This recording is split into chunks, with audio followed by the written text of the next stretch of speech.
Assalamualaikum warahmatullahi wabarakatuh. Nama saya Regan Ardiansa. Saya dari Administrasi Pendidikan UPI 2018.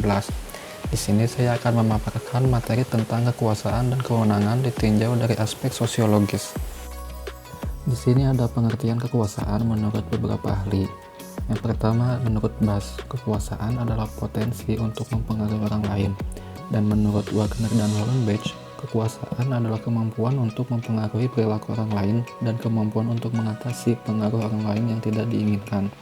Dan menurut Robin dan Judge, kekuasaan adalah kemampuan seseorang untuk mempengaruhi orang lain, sehingga orang lain tersebut akan berperilaku sesuai dengan yang diharapkan oleh orang yang memiliki kekuasaan.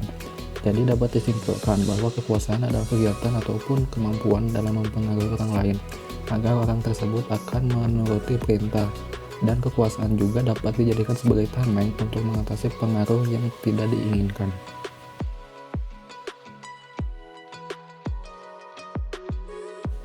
Selanjutnya ada kewenangan.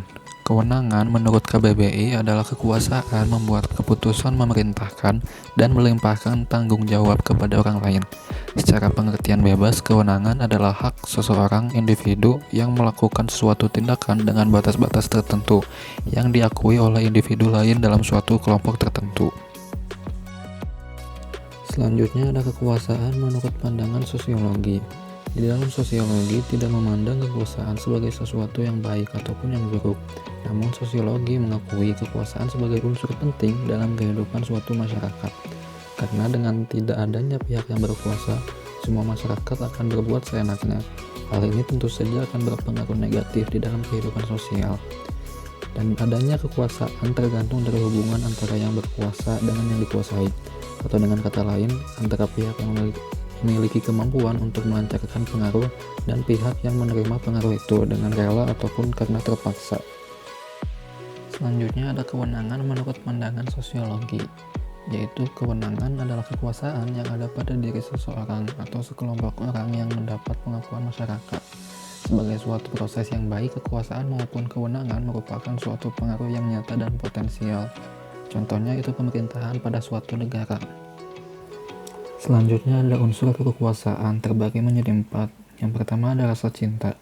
Rasa cinta menghasilkan perbuatan yang cenderung positif, sehingga masyarakat mau bertindak untuk dirinya atau kelompok itu.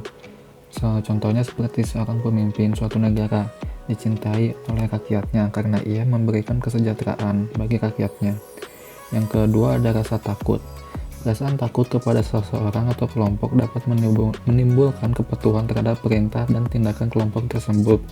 Contohnya seperti preman yang berkuasa di suatu pasar. Yang ketiga ada kepercayaan. Sifat-sifat yang positif dari seseorang yang dapat membuat menjadi menaruh kepercayaan terhadap dirinya yang menghasilkan hubungan asosiatif secara kolektif. Yang keempat ada pemujaan, yaitu puncak dari kualitas kepribadian adalah pemujaan. Semua tindakan penguasa dianggap benar atau dibenarkan atau menjadi rujukan suatu tindakan. Selanjutnya ada sumber kekuasaan dan kewenangan. Yang pertama ada kedudukan, yaitu seseorang mempunyai kekuasaan dan kewenangan karena kedudukannya lebih tinggi dari bawahnya. Contohnya seperti komandan, majikan, atau pemimpin dapat memberikan perintah dan ganjaran kepada bawahannya.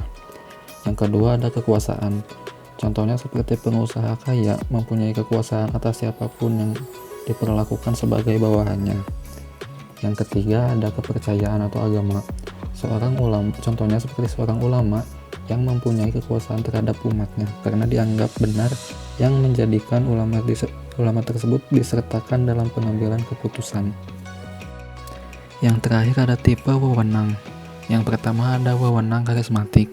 Wewenang karismatik menunjuk kepada seorang individu yang memiliki sifat-sifat tertentu yang membuatnya menjadi seorang pemimpin yang luar biasa.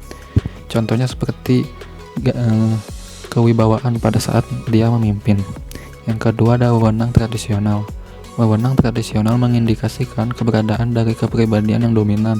Pemimpin jenis ini adalah seorang yang bergantung kepada tradisi yang telah mapan. Yang ketiga ada wewenang legal rasional.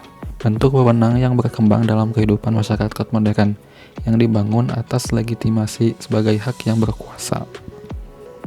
Demikian yang dapat saya sampaikan. Apabila ada kekurangan atau kekeliruan dalam penyampaian, mohon dimaafkan. Terima kasih. Assalamualaikum warahmatullahi wabarakatuh.